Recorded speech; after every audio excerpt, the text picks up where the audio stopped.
describe E-Town in 3 words. Yeah. And so my answer to that would be, and it'll segue into what you just asked me. Perfect. Possibilities are endless. That's 3 words. It's supply and demand. Exactly. I talk about this every day with people. That's what It's I a always tell supply them. and demand. And, you know, they say, oh, here comes another apartment complex. Correct. Well, you want it.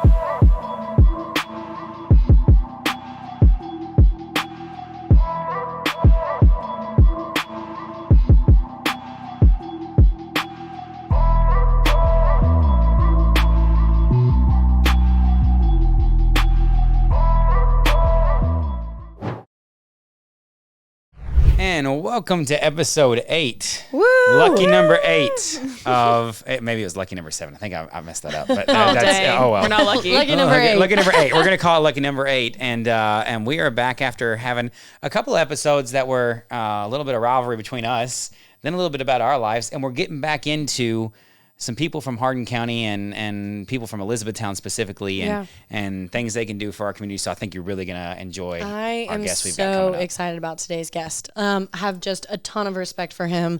Of course, the position he holds, the city that he is responsible for. Today's sit down is selfishly one that I'm just really, really thrilled about. So Yeah, I'm excited about it. Excited what we can learn about the city, where we've been, where we've gotten to, and where we're going. Yeah, absolutely. And politics aside, you know, it's just nice to get to see some of the inner workings of how all of this goes down and how things play out and how things come to our town and the vision that people have for our town and just really things that we don't get to see on a normal basis. We actually get to hear how those things happen. When I think a cool part of today's episode that I'm excited to get a little feel for is at what point do people wake up for example, working your butt off for so many years and then kind of seeing the deadline and the end in sight and then choosing to step into a public servant role. You got to be a little crazy, right? Either it's something, right? But I also a good crazy. Servant heart. We're going to go there. I like that. Exactly. Yeah. Just the better side. Well, and I think I'm excited to hear what was his why and what drove him to step go ahead into and that. tell him who it is. Okay, fine. I'll go ahead and tell you. So we are super excited. We have brought in Mayor Jeff Gregory to sit down with us today, tell us his story, talk about E-Town, talk about the growth. And so I am just so excited. I made the phone call a week or so ago, and I'm not going to lie, I was a little nervous. I was like shaking. A little just nervous? a You should have seen hair. that group text. Well, and he so graciously, first of all, he answered my phone call, which says a lot. You know, I assumed as a mayor, you would have buffers that were oh, sorry, you're going to have to talk to my marketing team. He was just so down to earth. He was like, yeah, I'd love to, actually. I've heard about your podcast. You had so-and-so on there and so-and-so on there. And I'm like, yeah, we have. And then he was like, when do you want to film me? And so then, of course, we sent him over everything to prepare and questions for him to review. And he was just so wonderful about the preparation leading up to it. In fact, he called me earlier and he was like, yeah, just text me the address. Just like a normal person. Yeah, it's like talking to anybody. Right, not like the person that's responsible for our city. I'm excited to see what we can get out of him, but what we can learn about our town and what he has done to help get us where we are and struggles, challenges, all that good stuff that we can learn from him. But before we get to that point, what's life been like the last couple weeks? Yeah, it's been busy. Of course, when this podcast airs, obviously we have filmed a little bit in previous. Of course, we've had all of these rains, and I'm sure, like you guys, my heart has been very heavy for our state. I know that there's a lot of people that are completely underwater. So I hate to say that our week has been good. I've been very lucky. We've been very blessed. We haven't suffered any damage. But there's a lot of people who are. And so if you're listening to this and that's your situation, if we can support in any way, we want to be there to help you all. Obviously being in real estate, being in remodel work, being in construction. I see it on a daily basis, and we're being called in to support in a lot of different ways. And so our hearts are with you. And if there's anything we can do, please reach out. Please Facebook message us. We want to be there at this time. We want to rally behind our entire state.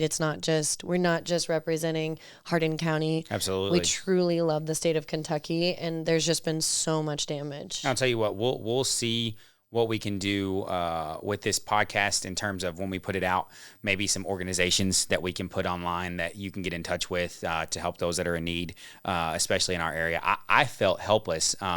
It just so happened that our yearly conference for our company ended up being when all this went down. We literally left right as it happened. Yeah, it was like as the day has happened, and then we get back to the day that it ends, and I felt terrible for it, but we kept up with it as much as we could.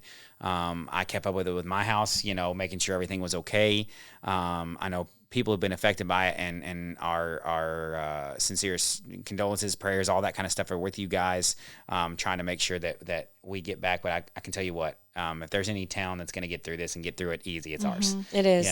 And that is the thing. I think the community aspect I've noticed over the last couple days of after the rain has kind of stopped, how many people are jumping in to support each other. And, so if you are considering and wanting to find ways to give back, there's a lot of local organizations that are providing aid. I serve on the Helping Hand for Hope board, and they specifically serve a lot of the homeless people, anybody who's in need, anybody who, is out of work. And so just my recommendation is look around.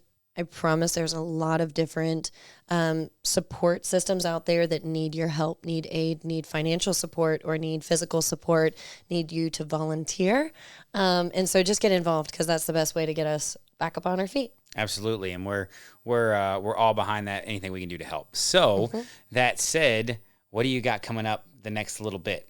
Anything? Well, you are leaving us again, so you got to tell them about that. Well, it's quick. Tell them where it's a quick you were one. It's a quick during one. the storms. Well, it's just a rough life. that makes it. Grafton lives a very hard life. Yeah. Okay.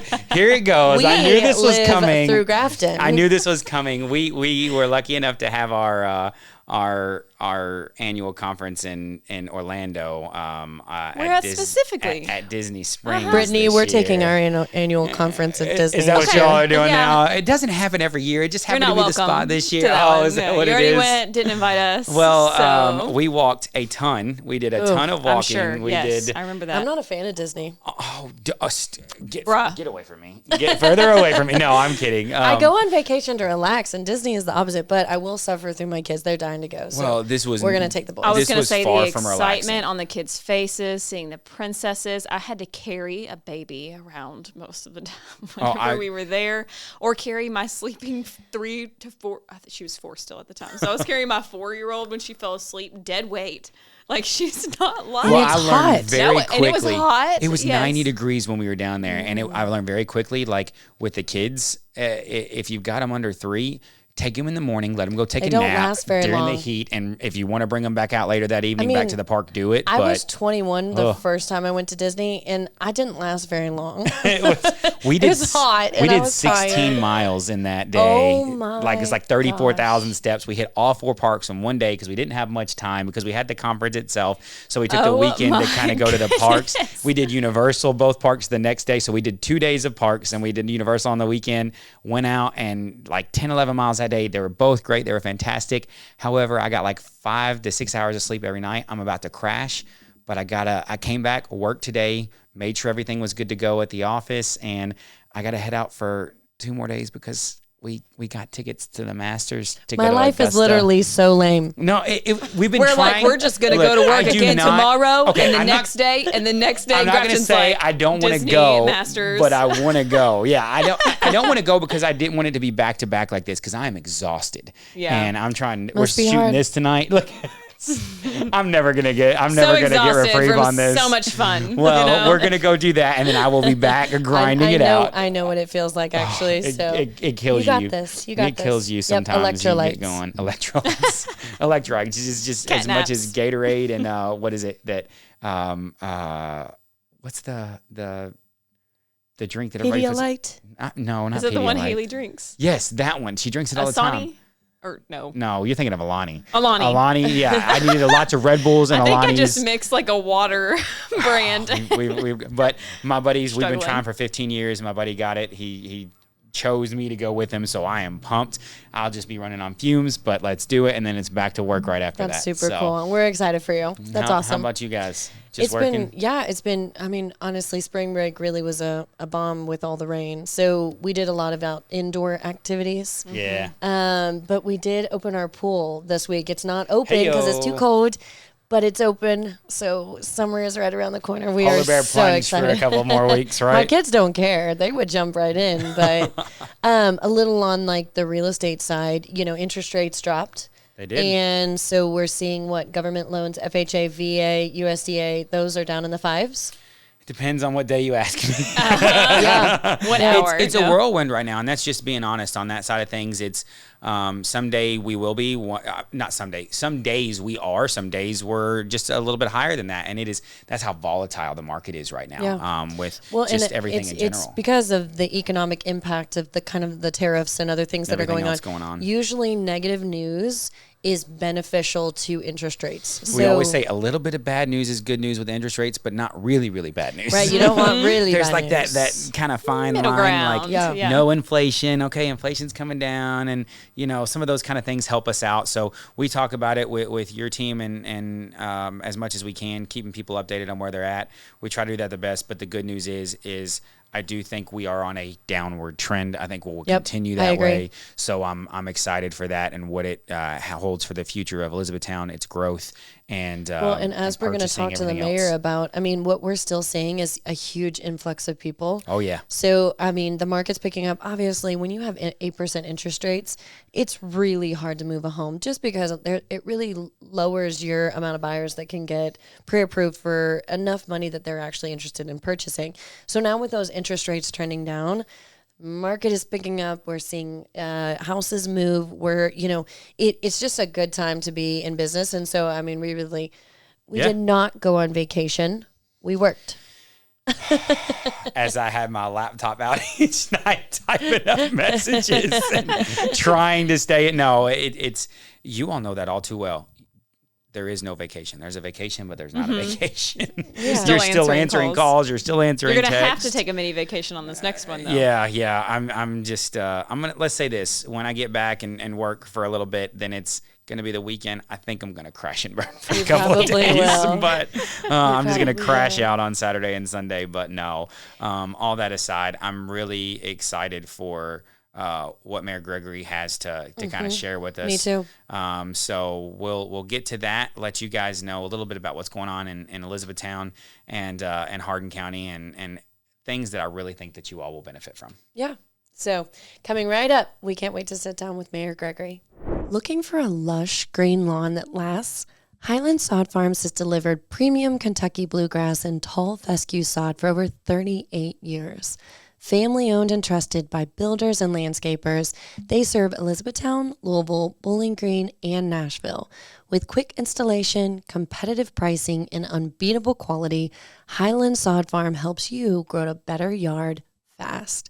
Contact them today. You can call 270-769-1005 or visit them at highlandsodfarms.com to schedule your estimate today. Hey guys, we are back and I am so excited to introduce to you guys today's guest. So we have the one and only Mayor Jeff Gregory in the studio with us, and we are absolutely humbled that he would take the time. I know you're incredibly busy, so thank you for sitting down with us this evening and sharing your story and a little bit about what you do every single day for our community. Well, thank you for having me. I'm honored to be here. Oh, we're so thrilled. So when I made the phone call, I was shaking a little bit. I'm not going to lie. Andrea sent me your number and I dialed it and I was like, 60 seconds of bravery. And then you answered and I was like, oh my God, he answered and he said yes. So thank you. It's great. I appreciate you all doing the podcast. Anything that brings attention to our community and our city is a plus, and I'm glad to be here and talk about anything you'd like to talk about. Well, one thing that really stood out to me, so we had just a few seconds before we jumped on here tonight, and we were talking a little bit about our love, and you can just see how truly passionate he is about Elizabethtown and Hardin County. And of course, us three hosts, we as well, that was really what drove us to doing this podcast. We really wanted to shine a light on the things happening in our community, the movers, the shakers, the people that were really involved, and be able to bring that to you guys and kind of put a microphone in front of them. So I'm super excited to hear your story. Selfishly, this is an honor, and I'm really excited to get to know you better and to know what drove you to public service. I know that your family has a history of that. So why don't we just start a little bit? So where did Hardin County come into the picture, Elizabethtown specifically, in your past? So was family always in this area, or did this happen? So on my dad's side, my grandparents on my dad's side, his dad was a dentist, and he was one of the first licensed dentists in Hardin County. Matter of fact, he had an office in Vine Grove and one in Elizabethtown. If you go down 31W across from the State Theater and you see that building that says the Gregory Building, well, they didn't name that after me. That was the location of my grandfather Gregory, who was the dentist. That was the location of his office in Elizabethtown, and he had built his dentist office there. And then subsequently, years later, Kevin Addington bought it and redid it, and it's a beautiful place. And he just stuck with the name the Gregory Building, which we appreciated. But everybody always asked me, "So you already got a building named after you?" It's not named after me. It's named after my grandfather. But he was here for quite some time. And, of course, he passed away in the late 60s, and my dad was 20 years old at the time, I believe, when he passed away. And my grandmother was here for a long time, very involved in the Church of Christ for years. Okay. And then my mom's side, the Davises, H.Y. Davis III was my grandfather, and he owned a Kelly Springfield tire store, which sits where the Justice Center downtown sits now, right by the creek. Oh, wow. Where it sat. And of course, they demolished it and years later built the Justice Center there. But he was originally from Upton, and he went to Western Kentucky, and then he got drafted in World War II. He was a B-17 bombardier during World War II, flew 35 missions over Germany, was shot down twice, and met a lady from Toledo, Ohio, which was my grandmother, at Camp Atterbury in Indiana, and they ended up getting married, moved to Elizabethtown. He worked for Firestone and the Mitchell Company and then started his own Kelly Springfield tire store. And he was a city councilman. He was on the school board. He was very involved. She was too, through the Methodist Church. And so we've got a long line, or I have a long line of people that have served, whether it be in civic organizations or with government or however you want to look at it. My dad was an attorney. He passed away in 2012. He was born and raised here in Elizabethtown. And of course, my mom was born and raised here. She was a 31-year English teacher in the middle school at TK Stone. And my wife, Melissa, who I've been married to for 26 years, her maiden name's Straney. And her dad's been a builder here for 45 years. Her mom ran Bud's Produce. Her dad owned Bud's Produce. Bud Gregory, who was a state representative here for a long time, and no relation, same last name, but we weren't related. So we've got 4 kids that have all their fingers and toes. So if anybody asks, there's no relation there. But just a long line of people that I've really respected and had in my family that have given back to the community. And of course, I was born here in 1974 at Hardin Memorial Hospital.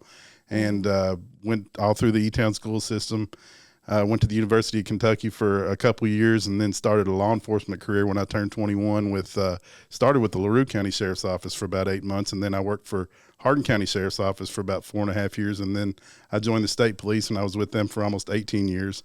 And most of that was spent in this area in Hardin County. So we really enjoy this place. We appreciate it. All of our friends are here, our family's here, and it's just I can't imagine living anywhere else. And I've been all over the state of Kentucky at least, and many other places across the country. But from Pikeville to Paducah, there's just not a better place than Elizabethtown. There really isn't. I mean, it's part of the reason we were talking a little bit before we started too. Part of the reason we started the podcast was to get things like that out there, and how great of a community Elizabethtown is. And honestly, the growth that we've seen the last 5 to 10 years, which a lot of that has been while you've been at the helm.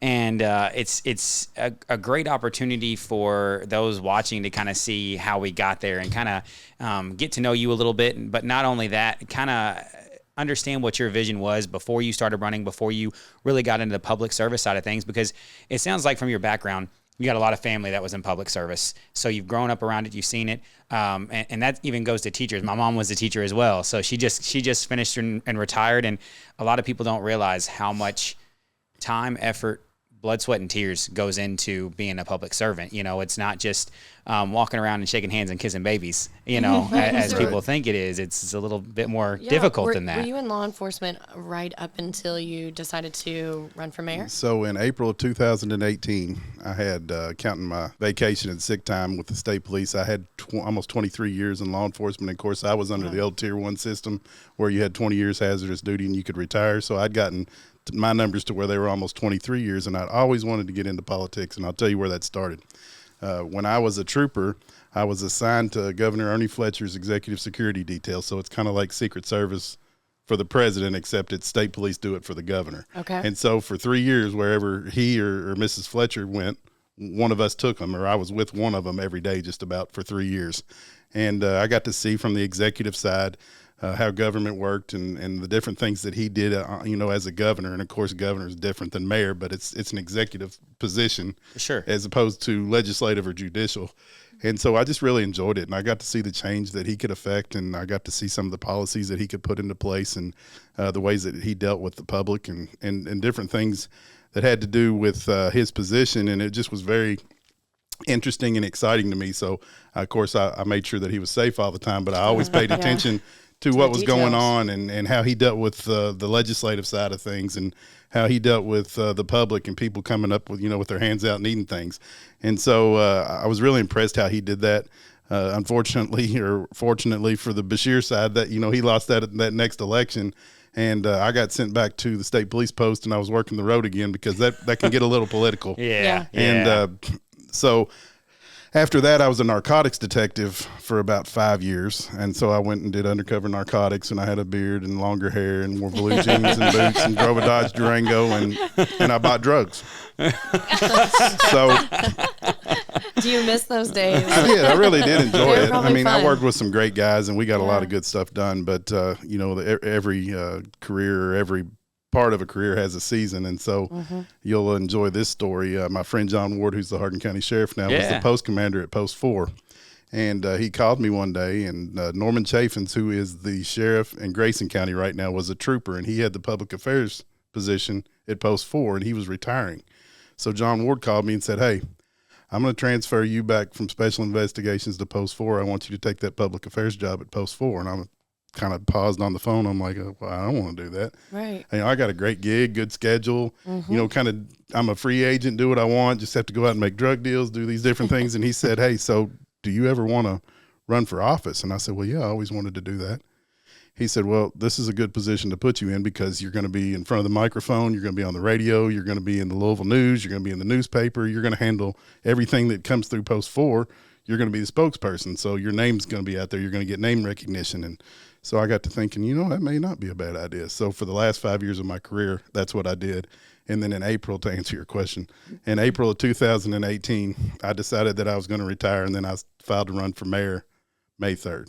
I always thought that I was going to run for sheriff, but Sheriff Ward, who was my post commander with the state police, is a good friend of mine, had that sewed up, and I did always have an interest in running for mayor, and just so happened that Mayor Berger wasn't going to run again, and I thought it was an opportunity for me to throw my hat in the ring and see how it worked out, and it worked out. So, well, you've done a fantastic job. Well, I appreciate that. You seriously, unbelievable job at this. Question for you though, from like the wife's standpoint, was she ever like, "What are you doing? You want to do what?" You didn't even take a break. You just went right into it. So I wish she was here and you could ask her that question. But I will tell you her reaction. I came home one day and I said, "Hey, I'm think I'm going to retire," and this was like 2 days before I did, and I think I'm going to file to run for mayor. And she was like, "Whatever." She knew it was coming, is what it sounds like. Listen, she's the best.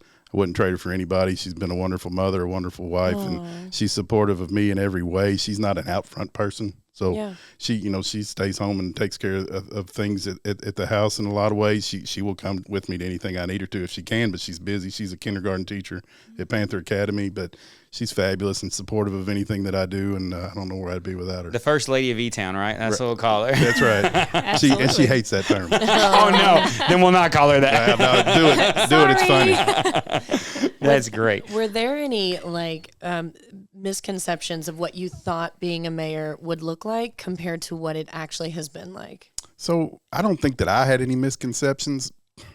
It's a lot sometimes. It's very busy. I will tell you, a lot of people say, especially in a town our size or smaller, the mayor's position, it's only part-time. They just show up every now and then at the office and see what's going on. And everybody else runs things. That's not true. No. Now, I will tell you, I have the very best city administrator in Ed Pope in the whole state of Kentucky, hands down, bar none. And we have the very best city attorney and Ken Howard, who is a former county attorney and circuit court judge that I don't know how I talked into being able to take over as city attorney, but he's fabulous.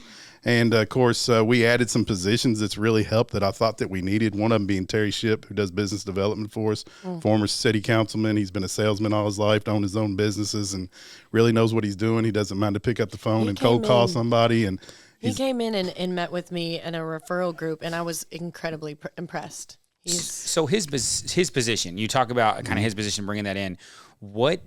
What has that position done for the growth of E-Town the last 7 to 10 years? So he's just been in that position for the last 3 to 4 years. 3 to 4. But the things that he's done has really put us on the map because, you see on social media all the time, why won't E-Town get a Cane's Chicken, or why won't they bring in this business, or why do we not have that business? And when we see that, honestly, when we see somebody that has a good idea about something that we would love to see here too, he calls them.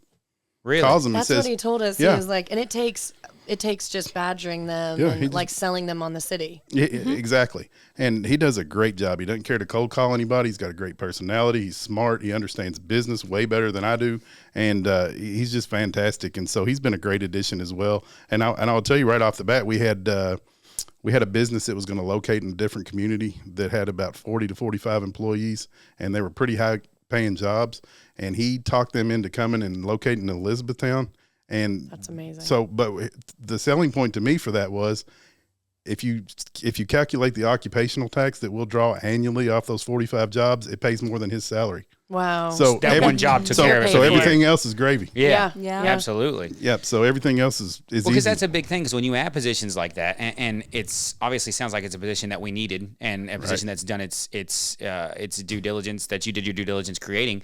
But how hard can that be sometimes when you've got people like, why are we creating jobs that end up costing the city money? But you just said it right there. It didn't cost a dime after that one deal. Not to mention the other tens to hundreds of deals he's put together over the last 4 years. And there's many more coming. Well, you all saw in the paper today, it talked about the new butcher shop that's located downtown. Yeah, I'm excited about that. That was him, Green River Meats, bringing a butcher shop that we don't have here. We don't have anything like that. And my gosh, I was looking at some of the comments online of people and what they were saying, and usually there's some negatives there.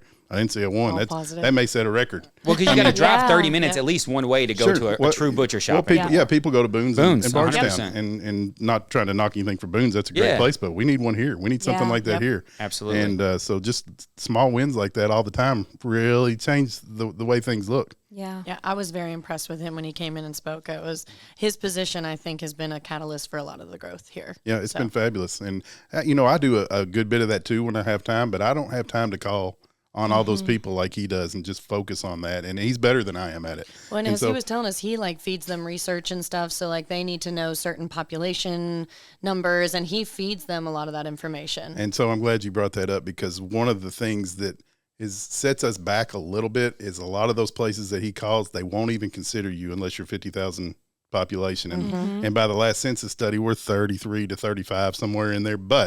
And he's smart. And I say it to him too, just what you were talking about earlier before we went live online or on air.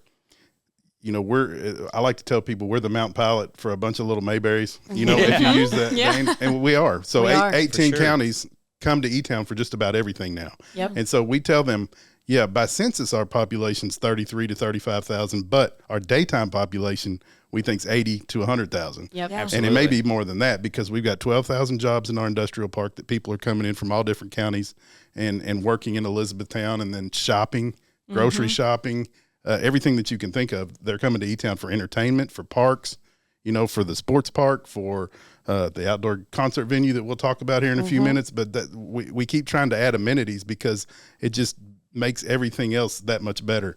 And it gives people more jobs, and it gives suppliers more opportunity to sell their supplies, and it gives real estate agents more opportunity to make deals. And you make one deal and it spurs into another deal. You know how it works. I do. So the more that we can bring that's positive, the more tentacles that has to create other opportunity. Well, and that's what we were kind of talking about a little bit before like you said, we went on air, but the three of us all grew up here as well. So we're all local. We've all been here, and we all talked about how when we were young, if you wanted to go somewhere and do something, you went to Louisville. Yep. Sure. You took the drive to Louisville, or I remember we used to drive down to Nashville for things, right? And that was just kind of what happened. But now we don't see ourselves doing that as often. We can stay here and do some of the same things we can go up there and do. And I'm talking on all fronts. It can be something to do with children, like with Rachel was talking. You've got Malibu Jacks now down here. You've got the new putt-putt course. For adults, you've got the Cosmic Golf that's making its way in. You've got so many different things. You've got the downtown scene that has completely blown up over the last 10 years,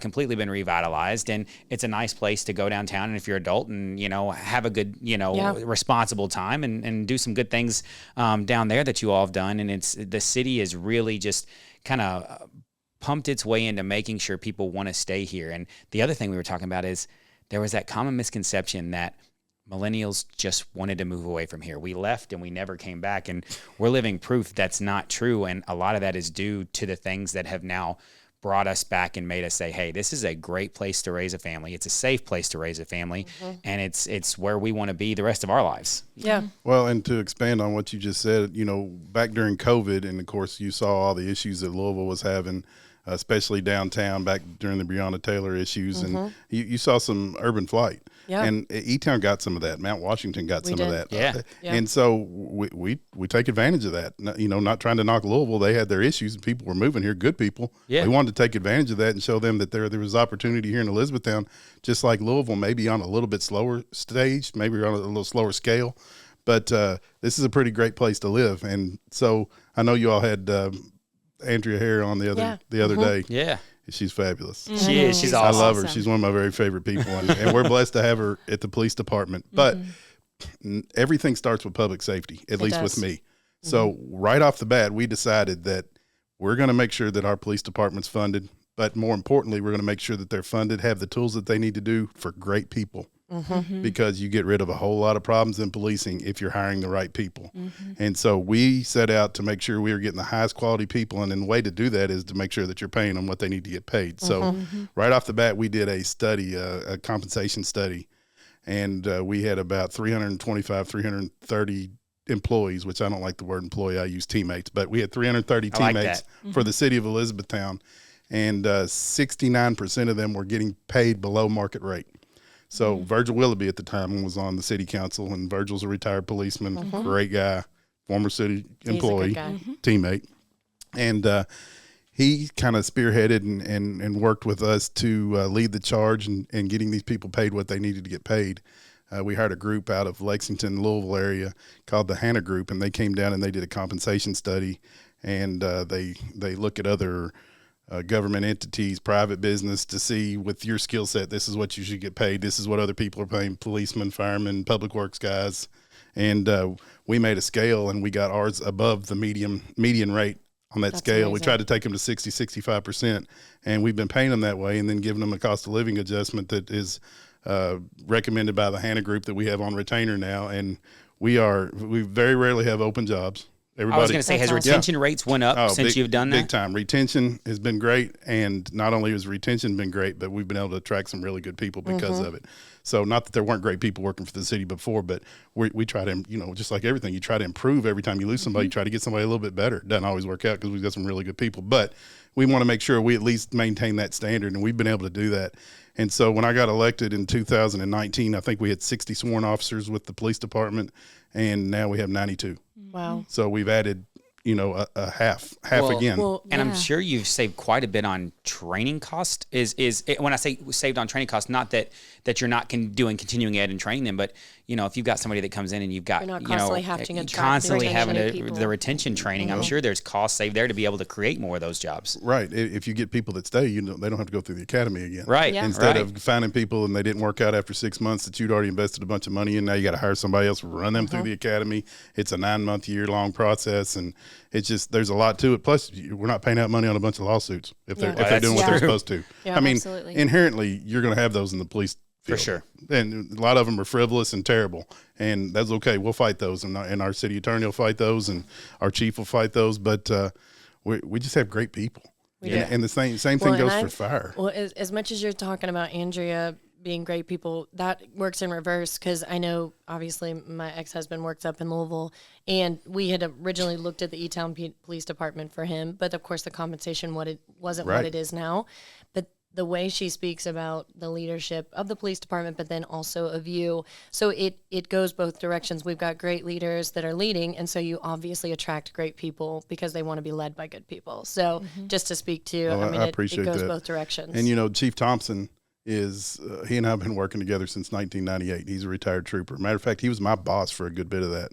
So I always tell him I hired him as chief so I could get back at him for all the things he did when he was my boss. But that's not really the truth. I hired him because I knew how good he was, and he's well known and well thought of across the state, and he's taken that department just another step higher, and we're just really thrilled with what we're getting from them, and the fire department's the same way. But city council, every city council person I've worked with, I've liked. They're friends of mine. We do well. We don't always agree. Yeah. Absolutely. Sometimes we argue. Sometimes we even are aggravated with each other a little bit, but it's never personal and stays that way. But they've supported law enforcement, and they've supported fire, and they've supported public works and all of our city teammates the whole time that I've been here. And I'm very grateful for that, because I think it makes things a lot easier to do after you have a good, productive, positive environment for everybody that's working for the city, and you've got buy-in, and everybody understands what your mission is and what your goal is to be able to accomplish things after that. Yeah. So as you look ahead, what are you most excited about? What's happening that you just get you up out of bed in the morning that you're excited that's coming? There was a question that I saw that was on there to describe E-Town in 3 words. Yeah. And so my answer to that would be, and it'll segue into what you just asked me. Perfect. Possibilities are endless. That's 3 words. I love it. And that's just the truth. When Blue Oval SK announced in September 21, we knew for about a year before that something was getting really hot on going down there on that site in Glendale. Yeah. We didn't know what it was until about probably July. That was going to be, we thought it was Ford. And then, of course, it was Blue Oval SK, which is Ford and SK on from South Korea. And we knew things were going to change when that happened. And so we were really excited, but I also told myself, and we told the council, and we told the admin team up at City Hall, we've got a 5 to 7 year window to take big time advantage of this, because 5,500 jobs, there's going to be 3 or 4 or 5, 6 different industries that are going to come spin off into the city to support the mothership down there in Glendale. Yep. We're going to really have an opportunity to do some things that we may not have had before. And so I think possibilities are endless, and that's what makes it most exciting for me to be in this position. Is there's just all kinds of things that we can do, and I think we can be the best city not only in the Commonwealth of Kentucky, but this part of the United States. Well, and some people talk about a little bit. You talked about kind of the spinoffs that are happening because of Blue Oval, but what we've mentioned it once on here before, but can you talk a little bit about what that also means for other jobs? Because if you bring 5,500 people in, and let's say another 500 to 1,000, those aren't real numbers. I'm just throwing them off the top of my head. You've got 6,500 new families you have to support. So it's just not 6,500 new people. It's families that you have to support. So you could be talking 10, 15,000 people with just that alone. But those people need doctors. They need restaurants. They need, grocery stores, homes, all that kind of stuff. So what does that do to bring in people to run those places as well? Because those places have to have management. They've got to have, just regular staff. So how does that play into that? Well, and that's exactly what you're seeing, and Rachel can tell you probably better than I can, but we had developers that immediately started calling our planning folks from all over the country. Yep. I mean, from Salt Lake City, Utah, from Colorado, from up north, from down south, everywhere that you can think of. And they're asking us, hey, where's 150 acres? Where's 200 acres where we can buy a plot of land, develop a subdivision, put in multifamily housing, put in single family housing. We're ready to come there and build, because they're looking at our numbers and they're seeing what the possibilities are. And they look at our location, which you talked about earlier, I-65, Bluegrass Parkway, WK Parkway, Lincoln Parkway, 2 major railways, 35 minutes from an international airport, and just all roads lead to Elizabethtown. Yep. It's just the truth. We're a day's drive away from 2/3 of the population of the United States. That's crazy. So back to your question, though. I told you I'd ramble. So it did give us that opportunity for people to come in, and we've met some great people, and Fort Knox has always been a little bit of a buffer anyway, and nobody ever talks enough about how important that's been to this area. I mean, that's kept us recession bulletproof for years. I love you saying that, because being in mortgages, we talk about that a lot. People are like, when mortgage rates go down or housing, the crisis happened in 2008, we felt it a little bit here, but we were a little bit shielded because of Knox, so it helps. So now I think we've got a double layer there where we've got so many jobs that are going to be available, and quite frankly, everything's not great and perfect around here. We've got some challenges, and one of those is filling all those jobs. Yeah. And because you got to fill all those jobs, you got to have enough housing to fill, for people to live. And so we're seeing it. I mean, you're seeing an influx of people, especially multifamily residential, that's coming in and building things. And then because of the multifamily residential, there weren't enough places for people to live there for a while when all the construction workers were here for Blue Oval SK, and then you saw rent start to take off in the wrong direction, and people were upset. And I would read comments, why are they're building another apartment complex? That's exactly what you want to happen. Right. Yeah. You want too much. Yeah. Right. Because it brings it's supply and demand. Exactly. I talk about this every day with people. That's what I always tell them. Supply and demand. And they say, oh, here comes another apartment complex. Correct. Well, you want it. Correct. Yeah, if you want to be able for rent not to be Exactly. $2,000-$3,000, to be competitive. Yeah. So it's changed everything, and it's double-edged sword in a lot of ways. But I think the sword's sharper on the positive side than the negative, for sure. I would agree. And we're going to have to work through things. We have been working through some things. There's some infrastructure issues that we had to get through that we're trying to get through, and mainly at the wastewater treatment plant. All of the wastewater flow goes to our plant, and it's rated for 13 million gallons per day capacity. That's the tops. And so right now we run about 7.5 million gallons per day on a normal day. But with all the influx that we're seeing, we know we're going to have to expand that. And so if we added 10 million gallons to that plant, made it a 23 million gallon plant, that's about $150 million to do that expansion. Oh my gosh. Yeah. And we don't have $150 million. No. We're in really good shape financially, but not that good. Not that good, yeah. So we did get some money from the state in the 2 legislative sessions ago, and we hope to in this next budget session to get another good lick, because I keep telling the governor and our legislators, hey, listen, we're thrilled for Blue Oval SK and the industry it's brought here. But that's a great big bomb you dropped on us real quick, and we're going to need some help on some infrastructure to get up to speed. Is that kind of the next big thing that the city really needs, is that expansion? That's the biggest thing that the city needs. Got it. And, of course, and I hate it, but it's one of those things when you pour all that money into something and nobody can even see it. That doesn't mean, but it has to be done. It's not a new playground. It's not a new park. It's a bunch of pipes underground Not to a shiny place and pretty. way out on Gaither Station Road that most people don't even know where it is. But you have to have it. Yeah. And so, that's definitely at the top of our list. So what does the city do in those instances? And I know you have to work hand in hand with the county on a lot of these things, with the county government as well. But what does the city do to make sure that, you were talking a little bit about developers coming here, that you got called from developers all over the country.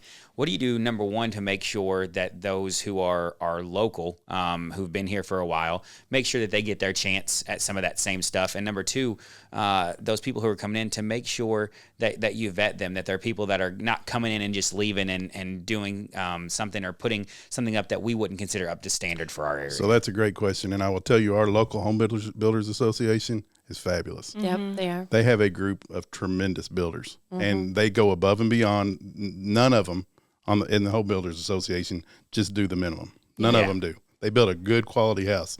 But to your point, we had a lot of tract builders that were coming in here, and they were buying up whole subdivisions. And so where there used to be lots available for our local home builders, they didn't have that anymore.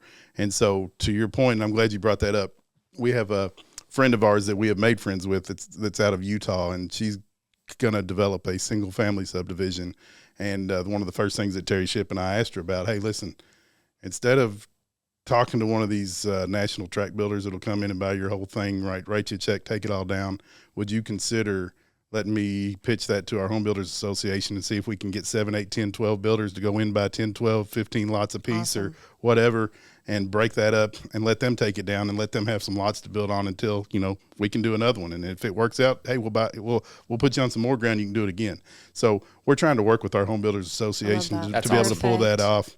And we know lots are tough to come by. Yeah. And everybody can't put $3, $4, $5 million down and do the development's the hardest part of some of this kind of stuff. So to be able to buy those lots that are already developed for some of those local builders is awesome. So we're working hard to try to pull something like that off. That's awesome. awesome. So tell us, I know everybody's excited to hear about the amphitheater. So tell us a little bit about where we're at with the construction process. I thought I saw smoke the other day. So we clearing the site. You did see smoke. So we picked that site because of its relation to the interstate and the hotels and the restaurant there at the 94. And we were working on a project of cutting Commerce Drive from where it dead ends there at Sutton Lane all the way through anyway to Springfield Road to open that up.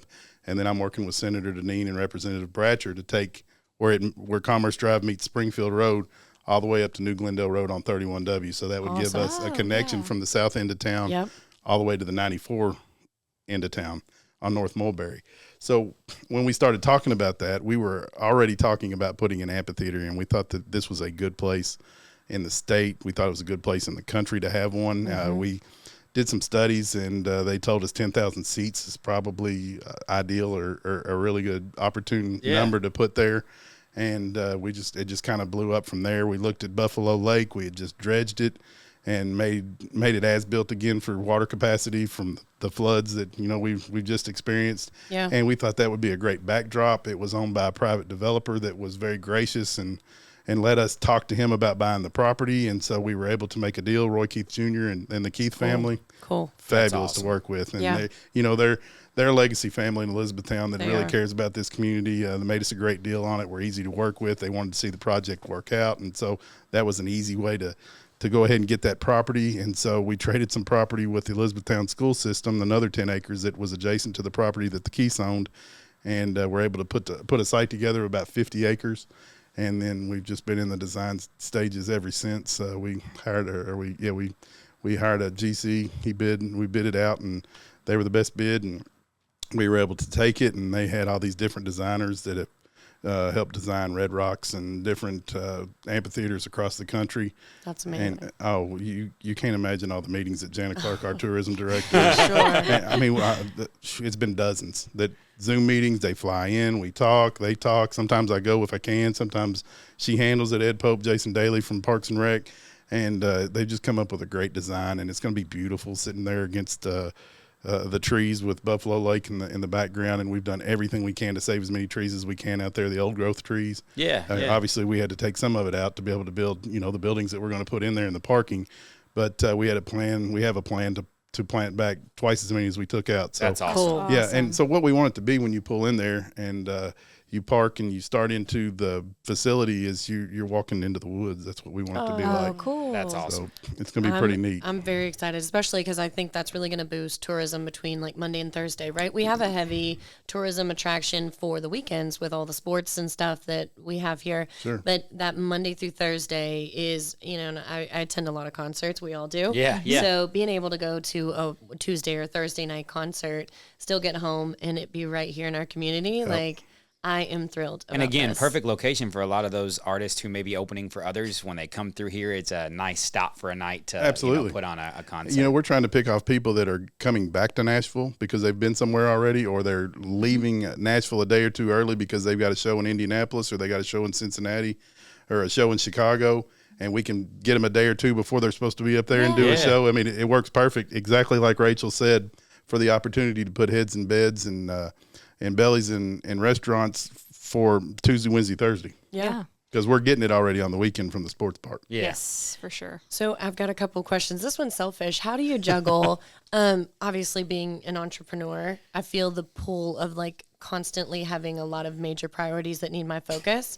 And of course, this is on a much smaller scale than what you must experience. So how do you juggle all of the things that are like fires? Because I'm sure everybody feels that their concern is a fire that you should pay attention to. But obviously, you're one person backed by a huge team. But how do you just spend your day? How do you jump from one thing to the other? And at some point, you have to just cut it off. So how do you juggle that? Well, when you wake up in the morning, the first thing I always do is I pick up my phone and I see what's on my calendar and who am I meeting with that day. And then when I get to the office, 8:30, whenever I get there, there's 3 names waiting for me that I need to call, and I take off running down different rabbit holes, and you never know what you're going to get into that day. Like today, I'll give you a perfect example because of all the flooding that we've seen in town. Our stormwater department they've been working with a mini excavator that they've had for 17 or 18 years. Well, finally the boom on it broke, and it's not going to be able to be replaced. So one of the guys that works for the stormwater department that runs that equipment, he told Rita Davis, who's our stormwater director, I can't do anything. I don't have a compact excavator. And she called up to the office and said, Johnny needs a compact excavator. So this morning I was out at IHI buying a compact excavator. so you really never know. I never had any idea I was going to be doing that when I went to the office. It's never a dull moment, never the same day. So to answer your question, of course I have my schedule, and I usually make all those meetings if I can, but you never know what's coming at you. But I enjoy that because it was the same way when I was with the state police working the road. I mean, I'm used to that. Yeah, so you're prepped for this. Right, so it doesn't bother me. But most importantly, and I can't stress this enough, is we have the very best people to work with up there that know when to grab something and they can handle it, and I can deviate, or I can delegate something to them, and they just handle it and take off with it, and they're just exceptional. Well, and then you've got so many other people to help you run that side of things. So, like, for instance, somebody I've known for a while, and him and his wife both are great for this community, but Lamar Jones and Barb. And, like, so Barb running that whole back end thing that you never really see or hear about, the things that she does on a daily basis to keep things running. And she's not out in the public, but you've got so much of teams that are behind you that nobody sees the inner workings of what they're doing every day to make things work for the city. So I'm gonna tell you about Barb real quick. We have 375 teammates that work for the city of Elizabethtown. She knows every one of them by name. Doesn't surprise me. And their spouse's name, and ex-spouse if they have one, and any kids they have, and where they go to school, and where they go to church, and what their birthdays are. And I mean, she is incredible. She's the greatest. And she's just a tremendous person, and she's one of them that I'm talking about. I mean, they're so good, and they can handle things. And, my plate's full a lot, but theirs is too. Yeah. And everybody comes together. They're productive. They care about each other, and we just have a great team, and that's what builds success. That's awesome. Good. So where do you see E-Town in 10 years? So I used to tell, when people would ask me that, I used to say, I think we'll be on pace with where Bowling Green is right now. I don't know that we'll be that big then. I don't know that we want to be that big then. The difference in E-Town and Bowling Green is, of course, they've got WKU, and when they've got all those students that are there for 9 months out of the year or whatever it is. We've got a community college that's outstanding, but it's not the same as having a major university there. I think we're going to be what you see here with a lot more amenities. Yeah. What you see now with a lot more amenities, and we're going to be safe, and we're going to be clean, and we're going to continue to take care of each other, and be a great place for everybody that wants to live in a nice town to live. I am super excited for my kiddos. So, of course, growing up, like, we had the Peddler's Mall, or was where Walmart used to be, right? And so they just aren't going to have to suffer like I did, okay? There's so many things here. But I'm excited for them to grow up and start families and remain in this community. So, hey, if people wanted to be more involved, what's a good way for community members like myself and others to be more involved in what's happening with the city? I think you have to identify something that you're passionate about, whether it be homeless, or whether it be tutoring children, or things that are going on at the Wesley Hilltop House, or getting involved in politics and running for city council, or wanting to be on a board, because I appoint to, I don't know how many, 7, 8, 10, 12 boards. I mean, and we're always looking for people to volunteer and be on a commission or be on a board. And I think more than anything, let us know if you're interested and you want to get on a board, or if you want to get involved with something, we can generally find you a spot. And it's funny that you asked that, because we do get people from time to time say, hey, if you ever have anything open up, I'd love for you to consider me. Well, I promise you're going on a list in my brain. Awesome. Because when something comes open, I'm thinking, okay, she said she wanted to do this. He said he wanted to do this. And, we usually can find spots to do that. And we're trying to get young people involved. And not back to what you said earlier, they want to be involved if you'll give them a chance. But a lot of them think, well, I'm too young, they won't consider me. Right, right. But that's not the case with me. And I like young people. I like strong women. I do. 100. We've talked about it on our. It's very vital to a successful. So in town. our engineering department, Rita Davis is the first female department head that has been in city government since like 1982, and we hired her to be our stormwater director. She's brilliant. She worked for Stantec before she came here, which was a big engineering firm. Glad to have her. And then we have since hired 2 more female engineers that are brilliant and doing a great job. One of them had some time at NASA. I mean, that's awesome. But listen, the guys have run the show for a long time, it seems like, but women bring a different feel to things that sometimes guys don't think about. And a guy that will keep an open mind and really pay attention, if they'll listen to the other side, there may be a better idea over there than what you had. So, so I like a good, healthy balance, and we're trying to put that into play. I was going to say it's all about balance. You know, us being in leadership, we talk about that. We were talking about that today, going through a leadership class. You know, it's crazy, like when you get into it. If you've been in just corporate jobs before, it's just the 9 to 5, you go to work, you do your thing. But, you know, you get into something like entrepreneurship, and it's a whole different field. It's basing like where people's strong suits are and like matching it to like what their, you know, their skills are, and then where can they enhance in it. So it's such a cool piece to have like the balance of both worlds to get the best solution in the end. Right off the bat, one of the things that we did is we hired Amy Emma to do our marketing and our public affairs and public relations. Kills it. Yep. She's a marketing major, graduated from Georgetown College, and she's got a ton of energy similar to Terry. She's not afraid to call anybody and talk about anything, and she's just smart and she's strong, and it's made all the difference. So you can jump on our social media and you can see what's going on, and if you have a question, you can message her on our social media and she'll answer. And really, it's just as simple as if you have a question or want to get involved or want to know something, you call up to the office and make an appointment. I'll meet with everybody, or call and I'll call you back. I call everybody back. Some people may say that's not true, but I promise you I've called them back and they didn't answer. Or you can't call them back 100 times. Right. Or maybe I may have had an email or two, a time or two get lost in the shuffle, but not very often. That's amazing. But we just have great people. And then, you know, I'd love to say it's all because of me and the success we're seeing is because you got a great mayor, but it's not. It's because we got a great team, and everybody checks their ego at the door and gets to work. Well, speaking of when you were saying you answer the phone calls, the emails, so we just came back. Our office, our yearly conference was down at Disney, and I remember I was walking into Disney. I haven't even told you all this yet. I walked into Disney, ordered something at one of the quick service restaurants, and a lady comes up and she says, well, she was complaining that her grilled cheese sandwich was cold that she got. And she says, I want a new one. So Disney, in all of their glory and everybody knowing how accommodating they are, they says, oh, we'll get you another one, no worries. So they get her another one. She takes it back. She comes back with 3 other grilled cheese sandwiches.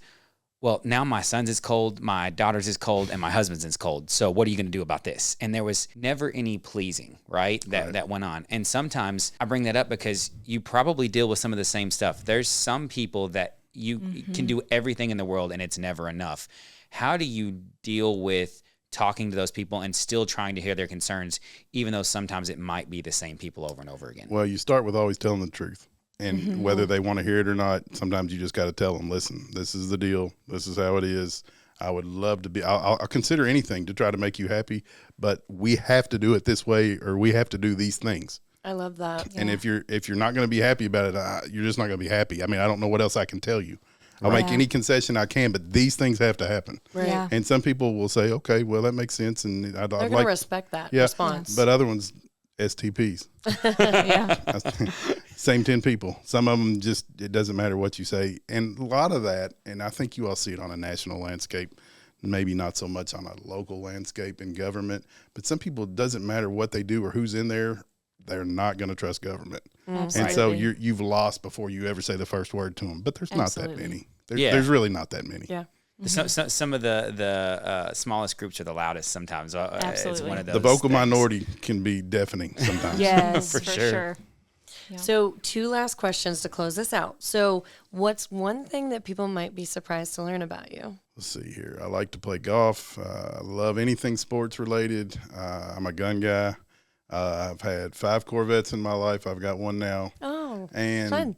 I think what would surprise people the most, or it may not, I don't know, but I will read anything you put in front of my face cover to cover. I love to read. Oh, and I, you know, listen, I'm not a genius, and I don't have a master's degree. I'm not an attorney or anything like that, but I've noticed over the years it's really helped my speaking. It's really helped my writing. And, you know, it just, there's real benefits to reading. Of course, my mom was an English teacher, and she made us, or didn't make us, but liked for us to read when we were younger. My brother's an attorney. He likes to read too. It just I don't know. I think it's just something that is kind of a lost art, especially in younger people. Absolutely. That is really important. But Real quick, Yeah, what if is you a had to book name a that book. if you had a we both went to the same I wanna place. know. We knew I'm what would gonna be buy the book it, that so. you would. My favorite book when I was a kid was Charlie and the Chocolate Factory. Now I like to read Missioner. I like to read any kind of sports. I like autobiographies and biographies. Same. I don't know that I can tell you one book There's so individually, many. but yeah, just whatever, anything history related, I love it. World War II, Vietnam era, Civil War era, any of those things I really enjoy. That's cool. Okay, last and final question. So what's one message you'd like to leave our listeners with today? I think the message is that if you go to any other comparable communities, not just in Kentucky, but similar to ours, pay attention to what they're doing and things that they're successful in, and let us know what those are. And pay attention to things that they don't do as well, and be thankful that we do them better. And so more than anything, I think this is a really good place. And some people that are negative about it, I don't think have seen other places or know what other places go through. But the last thing that I want people to know, since this is my last statement, is I'm really proud to be in this position here. I'm not important. I check my ego at the door. My position, I guess, is important, but we just want to work together, and we really do see that here in Elizabethtown and Hardin County. J.J. Duval's a dear friend of mine in Radcliffe. Great guy. Pam Ogden is a dear friend of mine in great Vine lady. Grove. Mary Cerisi and I are beginning to be friends. You know, he hasn't been in as long. Harry Berry and I were really good friends.